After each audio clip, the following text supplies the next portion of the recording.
Kagulat World, Alex Ayala slammed the gas again, commanding 6-1, 6-4 win over Argentina's Julia Riera to march into the quarterfinals of the WTA São Paulo Open, putting the 20-year-old Filipina on an even hotter streak. Ang panalo ay nangyari nitong Huwebes ng umaga, Manila time, at ramdam mo na hindi siya nagpahinga kahit saglit lang matapos ang kanyang tagumpay sa Guadalajara. Hindi lang ito basta panalo. 4 na araw lang mula nang ilift ni Alex ang kanyang maiden WTA 125 trophy sa Guadalajara at mukhang hindi siya nagkaroon ng jet lag.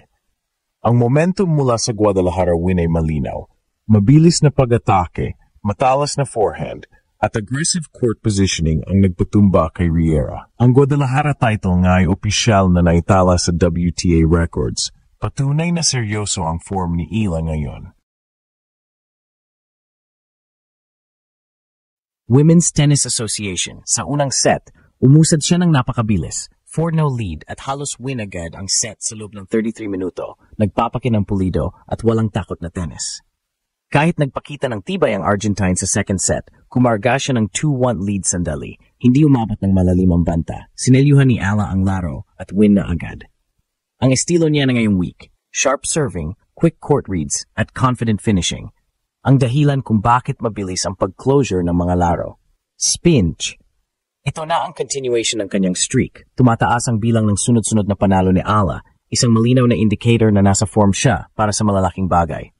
Ang WTA coverage mismo ay nag-record ng winning run na tumama sa 6 straight wins matapos ang dominant performance sa Sao Paulo. Women's Tennis Association. Bago ito, pinakita rin niya ang kanyang ruthless streak laban kay Yasmin Mansouri 6-0, 6-2 sa round of 32.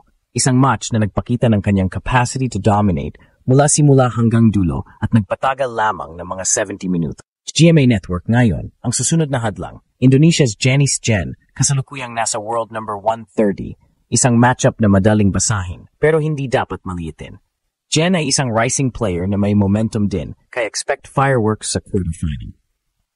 Women's Tennis Association Alex Ayala matapos ang maiden WTA 125 crown at ngayon ang makapangyarihang run sa São Paulo, TA250, ay magagawa ng mag-back-to-back at magtala ng international statement. Abangan natin, dahil ang Pinoy Pride ngayon, hindi lang basta naglalaro. Sa bawat serve at bawat palo ni Alex Ayala, ramdam ang init ng momentum na dala niya mula sa Guadalajara papunta sa Brazil. 4 days ago lang, nakoronahan siya bilang unang Pinay na nagkampiyon ng WTA 125 tournament matapos dominahin ang Guadalajara Open, isang makasaysayang titulo. Na agad naglagay sa kanya sa mapa ng world tennis. Ngayon sa São Paulo, hindi siya bumita. Agad niyang pinatumba si Julia Riera ng Argentina sa score na 6-1, 6-4 para makapasok sa quarterfinals ng WTA São Paulo Open.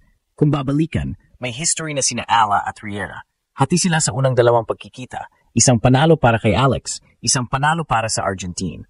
Kaya bago magsimula ang laban, malinaw na test ito kung sino ang mas handa sa pressure ng WTA stage. Pero sa mismong court, hindi nagtagal ang duda. Ala started red hot, 4-0 agad sa first set at pinilit ang kanyang kalaban sa depensa. Sa loob lang ng 33 minuto, tapos na ang set, 6-1. Ganyan ka-solid ang focus ng Filipina star. Dumating man ang konting hamon sa second set na maunahan siya ni Riera sa 2-1, hindi nagpanic si Alex. Pinakita niya ang maturity na hindi na akma sa edad niyang 20 years old pa lang. From there, pinalik niya ang control at kahit lumapit ang score sa 4-5, sinara niya ang pinto sa comeback attempts ng Argentine. Pinutol niya ang rally, nagpakawala ng decisive winners, at tinapos ang laban sa 6-4. Game over sa loob ng isang oras at 17 minutes. Ito ang ika-6 na sunod na panalo ni Alex, isang streak na nagsimula pa sa Guadalajara at ngayon ay umaabot sa Brazil. Kapag pinagtagpi-tagpi mo ang narrative, malinaw na hindi lang siya nakikisabay. She's building a winning habit. Sa sports, mahirap ang mag-translate na momentum across countries at tournaments, pero nagawa ni Alex yon. At hindi lang basta panalo, most of her wins ay sa dominant fashion, gaya ng 6-0, 6-2 demolition job niya kay Yasmin Mansouri sa round of 32. Ang tanong ngayon, kaya bang i-maintain ni Alex ang ganitong klase ng dominance? Sa harap niya, nakapila ang Indonesian standout na si Janice Jen. C vs SEA Showdown. At para sa Pinoy fans, ito ang susunod na kabanata ng isang kwento ng batang Filipina na unti-unting ginugulat ang buong mundo ng tennis. Kung ang unang dalawang round sa Sao Paulo ay tungkol sa dominance ni Alex Ala, ang susunod na laban ay nakatutok naman sa regional pride. Sa quarterfinals, makakatapat niya ang Indonesian player na si Jenice Jen, ranked world number 130. Para sa mga Pinoy fans, hindi lang ito basta quarterfinal clash. Ito ay nagiging SEA rivalry match kung saan maghaharap ang dalawang rising stars ng Southeast Asia sa global tennis stage.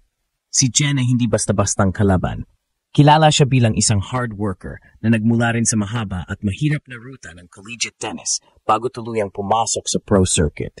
Bagamat mas mababa ang ranggo niya kaysa kay Ala, marami siyang pinakita nitong taon na nagpapakita ng resilience at fighting spirit. Hindi siya madaling i-break mentally at madalas sa laban niya, mas tumitibay siya kapag dumarating sa tight moments. Ibig sabihin, si Ella ay haharap sa isang kalaban na handang makipagpalitan ng rally at hindi basta magpapadikta. Pero ang malaking edge ni Ella, momentum at confidence. Isang titulo na ang naidagdag niya sa kanyang pangalan ngayong buwan at may 6 na sunod na panalo sa likod niya. Ang kanyang WTA ranking ay umangat sa World No. 61. Isang career high mark na nagbubukas ng mas maraming doors para sa mas malalaking tournaments. Sa lahat ng ito, lumalabas na siya bilang hindi lang future ng Philippine tennis, kundi isang present threat sa global stage. Sa laban kontra kay Jen, maraming bagay ang kailangang bantayan. Una, ang serve placement ni Alex. Naging armas niya ito sa Guadalajara at sa unang dalawang rounds sa Brazil.